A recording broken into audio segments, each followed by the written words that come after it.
So the little boy went off to Sunday school and he came home and his mom said to him, "What did you learn in Sunday school today?" And he said to them, "Well, it was a story about two preachers who came upon a man in a ditch and didn't stop because he had already been robbed." But on a more serious note, this parable gives us three things to think about. First of all, there's the philosophy of the thieves. The philosophy of the thieves, or under the title of lust. What is yours is mine, and I will take it by force. What is yours is mine, and I will take it by force. That's the philosophy of thieves. We know of governments in our world today that exist with that particular philosophy. What is yours is mine, and I will take it by force. And I'll distribute it to everybody else. Terrorists do this. Thieves do this, robbers do this. We have that. Wherever we go, there's people like that. Some are much more effective in their work by covering up everything that they've done, and you don't know how to prove they've done something wrong, like the big executives, like at Enron, when they bilked all of the people of their life savings. You know, they couldn't get by just with six-figure salaries. They had to have all the marks. Robber barons of today, they want it all. Well, God has basically given us things to use and people to love. If you ever find yourself starting to love things and use people, then you're going to become part of that philosophy. You're going to become just no better than thieves. If you start loving things and using people, we become thieves. I just make sure that I get what is mine. I don't care about what anyone else thinks. So that's the philosophy of those guys that did the robbing of the poor Samaritan, poor neighbor along the way, the poor gentleman who was beat up. We have those kinds of people in our world today yet. Then there's the philosophy of the priest and the Levite. This is under the title of legalism. And the phrase goes like this: "What is mine, and I won't share it with anybody else." The priests in those days were the head of the temple worship. The temple worship at the time of Jesus was a huge business, a big operation. And these were very powerful people. They were the upper class. They were the upper class of that Jewish society. And the Levites were their helpers. They were the ones who took care of the music and the incense and the sacred bread and the adornments. They were in charge of kosher meat packing back in those days. They were the bankers. Now, why did the priest and the Levite, when they saw him, go away to the other side of the road? Because they first of all saw a problem. The problem was, this guy's dead, and I touch him, I am going to be ritually unclean, and I'm not going to be able to participate in temple worship for 7 days. I don't want anything to do with this. The second thing that they worried about is that this was a ploy by some robbers in the area to get them to stop and help him. And if they did that, they would just become the victims, just like he was the victim. And they weren't going to get themselves into that particular predicament. These kind of people are the ones who demand their rights and don't really care about responsibility, even for a neighbor. They don't say so much, "I do what I want to do," but rather the philosophy of these people is, "I do only what I have to do, and there's no room for a neighbor in this scenario." I do only what I have to do. Now think about that for a little bit. Sometimes we are very guilty of that. We just do what we got to do what we got to do to get by. Father, what do I got to do? I don't like defining got-tos for people. Because got-tos is just a matter of a bunch of laws, and that's not the way Jesus functions. Jesus lays it out for us a lot more challengingly by giving us an example. The example he gives us today comes in the third philosophy, under the title of love, and it's the Samaritan. What is mine is yours as well, and I will share it. Now, Jesus' parable is striking because he uses the political situation of the time, or the relationship situation of the time, to make a point. The reason why the Jews and the Samaritans did not like each other, it goes back 700 years from the time of Jesus. 700 years before that, when the Assyrians came in and conquered the 10 northern tribes. When they conquered those 10 northern tribes, they carted off the best of the people, the educated ones, the priests, all those people who had some leadership in society. They carted them off to their own country and put them into exile. They left the scum of the land, in a sense. They left the poor folks, those who could just barely eat by, those who owned nothing. And then they repopulated the area with people that they brought in from foreign countries. And what happened to the folks that were living there, the Jews that were trying to live, they ended up intermarrying. But they did hold on to the Torah. They held on to the law. They still held on to their faith, even though they were now intermarried with all these other people. Add to that about 500 to 600 years after all this develops, the Babylonians come in and wipe out the southern two tribes and destroy the temple. At that time, the Samaritans up north built their own temple at Gerizim or Shechem. And then, to add insult into injury, you have the Maccabean revolt against the Greeks that were in charge of that southern tribe around the time of Jesus, just shortly before that.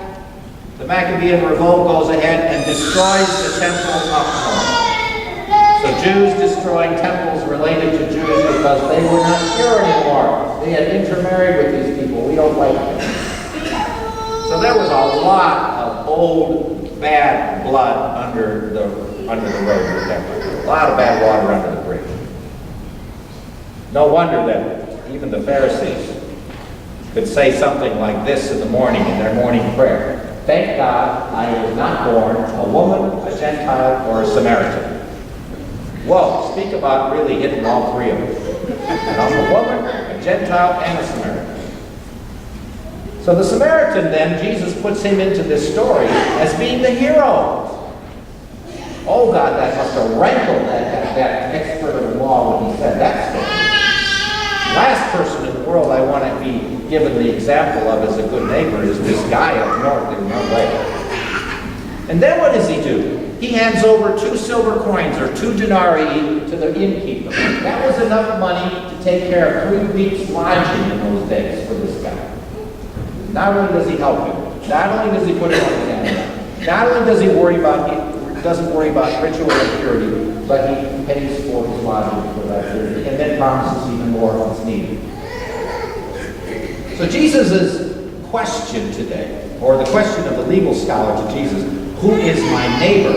Jesus turns it on its head and says, who is being the neighbor? Who is being the neighbor? Jesus says, who was the neighbor to the man who was hurt on the road? It was the Samaritan who was the neighbor. It's not that the man who was beaten up was your neighbor and you're supposed to do it, but you need to be a neighbor to those other people, to the ones who are beaten up. Old Ann Landers used to say, be kind to people. You never know what kind of battles they are fighting inside. So the first level of our relationship in a community is for us to at least show kindness to one another. Show kindness to one another. And as I brainstormed this, thought to myself, this is how what it boils down to.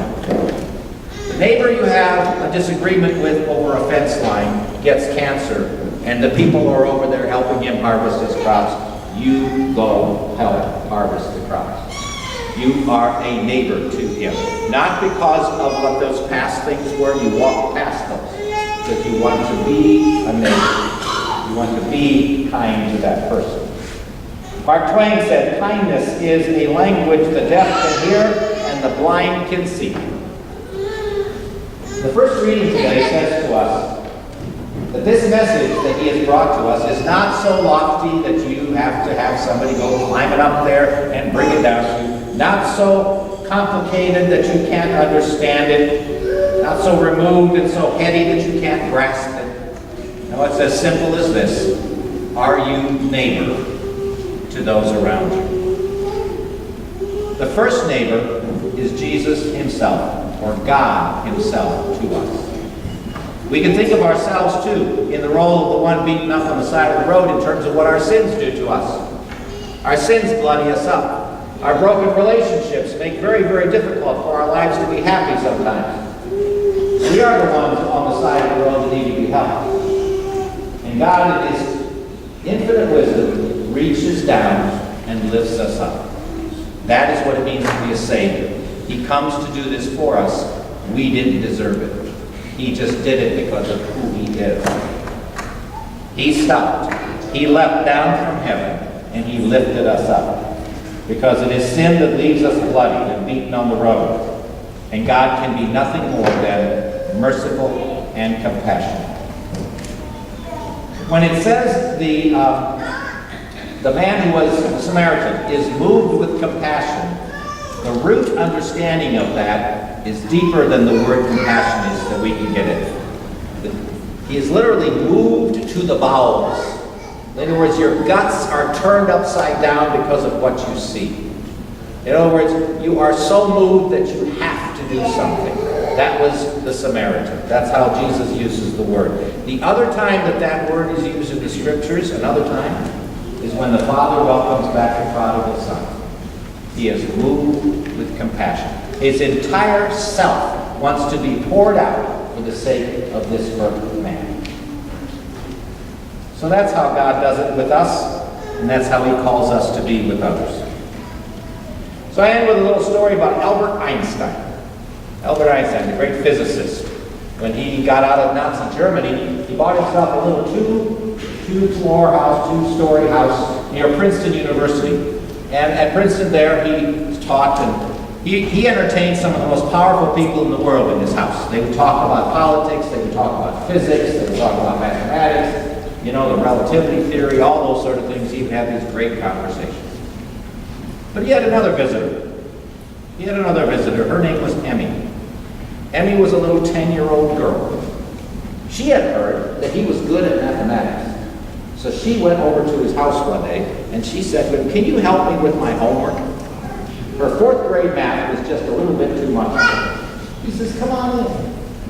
And so there he was with this little fourth grade girl, helping her with his mathematics. And he would explain it to her, and she would understand it. And she would thank him, and she would go off. And then she'd come back again and ask for more help as time went on.